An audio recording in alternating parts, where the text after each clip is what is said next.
Justin, no offence, I think you're a talented graphic designer, but the intro sequences that you've been making for the show just haven't worked. So, I'm just going to do it myself, okay? Thanks. Bye.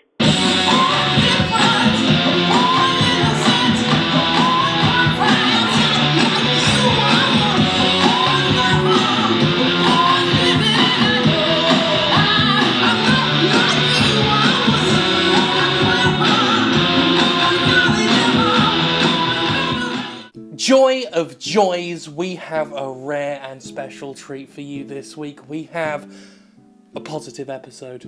Oh yes, the game industry keeps me in no short supply of absolute bullshit to tear into, but this week, I'm taking a step back, taking the pot off the boil, and I've got some nice things to say about a game, specifically Doom. So, yeah, let's have a bit of positivity today, shall we? All this and Overwatch is out today. I'm waiting for my copy right now, so that's something to look forward to. I mean, over the weekend I lost my basically irreplaceable Majora's Mask 3DS on a road trip, but that's fine. I'm sure its discovery is going to make some random coastie very happy. So, yeah, really, really good outlook, sunny outlook. Let's have a good old laugh.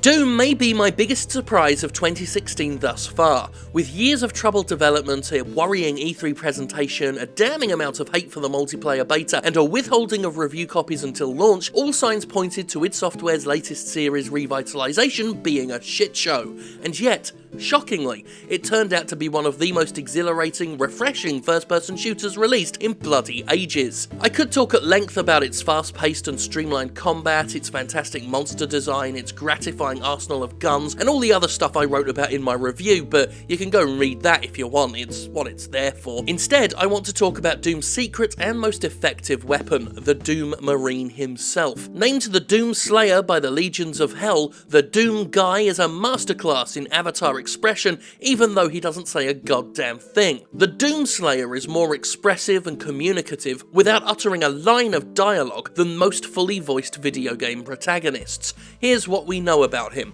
He's pissed off, he thinks the nominally aligned UAC is bullshit, and he absolutely, without a shadow of a doubt, fucking hates demons. No, it's not the deepest characterization available. It's not emotionally deep or brimming with analysis of the human condition, not by a long shot. It is, however, shown to the player with pitch-perfect visual flair and used to highlight a vastly entertaining contrast with the game's limited cast of supporting characters. See, while Doom is a game about killing demons without the need for excuses or preamble, it does have a story. It actually has a pretty good story if you decide to dig into it and pay attention to the game's visual cues. Brilliantly, however, the Doom Guy doesn't give a shit about any of it. This is shown to the player right from the off. After a brief combat encounter, the Marine finds his armor, looks up the status of his current location, and is then introduced via computer terminal to Mars's overseer Samuel Hayden. The robotic interloper attempts to explain what exactly happened on Mars, but the Marine pushes the terminal away and starts to walk off. And here's where we see that visual expression, where the animation of nothing but an arm and a camera displays outright contempt for Hayden. Everything about the body language showcases an irritated disregard for the speaker, the Marine's hand meatily shoving the monitor aside, with a roughness that evocatively demonstrates just how aggressively Doom Guy does not give a fuck. This tone is maintained throughout the game's campaign. There are politics at play, a shady allied character and a human antagonist, each with their own goals and machinations. Doom Guy, however, is there for the same reason the player is, to kill demons and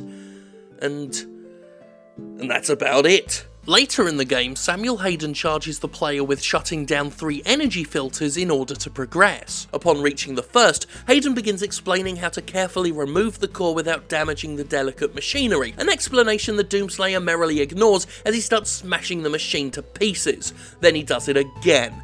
Then, as Hayden tries to impress upon him the implications of breaking the final device, Doomslayer pauses, just enough to think about the best way of tearing it to shreds. He shoves his entire fist into the thing, grabs the Argent energy tube inside, and tosses it away like little more than pointless trash, because the pursuit of Argent energy, a resource the UAC has been tapping straight from hell itself, is of no concern to the Doom Marine. None of this is, because his interests begin and end with fucking up hell's shit. It's not just an uncaring attitude that these sequences portray.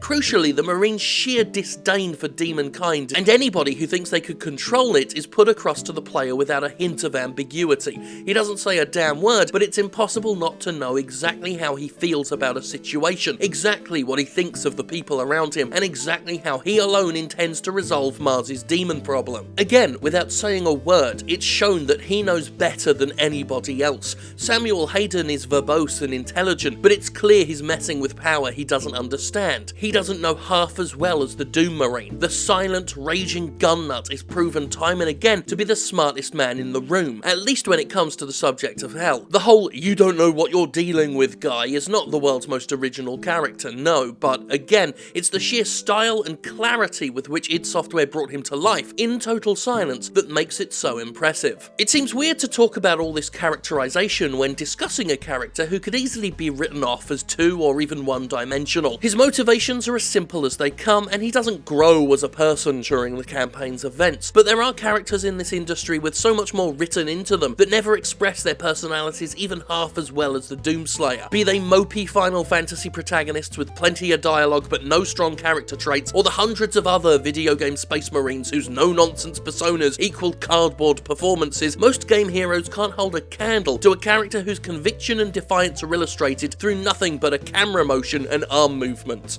The gameplay reinforces the Doomslayer's identity, with the infamous glory kills being more than just gory executions, but an actual window into how terrifying our avatar is to the demonic horde. If one digs into the game's optional lore entries, they'll learn that demonkind shits itself over this guy, who has rampaged through their ranks before and has proven unstoppable. One need only look at how he brutalizes the demons during these glory kill animations to see why. How each demon gets just a fraction of a window to visually demonstrate their pain and legitimate fear before they're viciously torn asunder, have their spines kicked in, or their faces punched right off. And again, the Marine's antipathy for hell is displayed every time.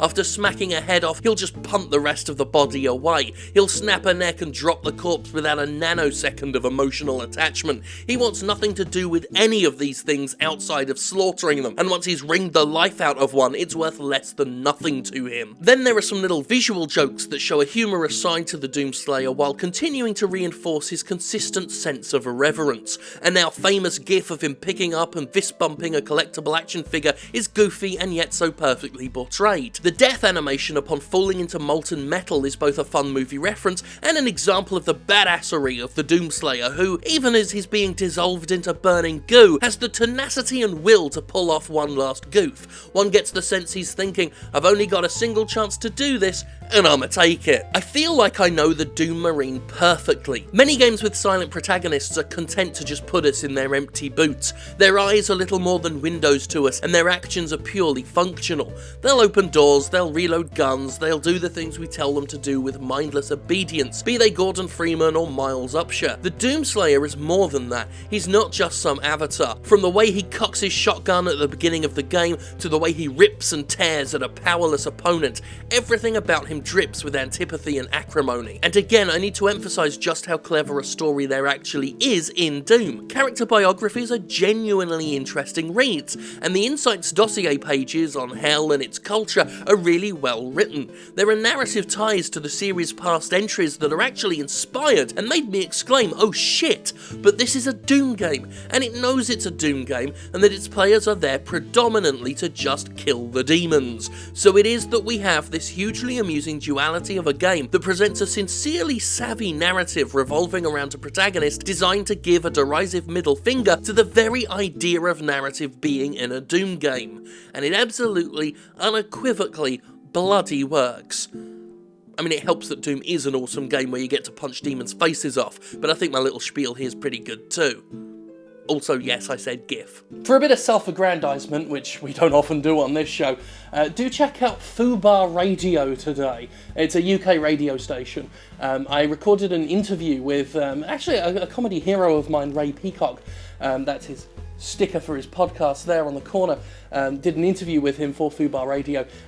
It was recorded last week. It's being broadcast today, and you can check out the pre-recording of it on iTunes, Fubar Radio's iTunes feed. So there is a pre-recording of it that you can go back and listen to if you don't see the original broadcast, which is at 2 PM UK time, which I'm not sure whether that's going to be after this goes up or not.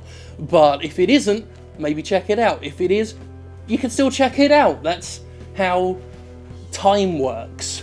So enjoy that, and while you give it a listen, if you give it a listen, or even if you don't give it a listen, do remember to thank God for me. It's not hard.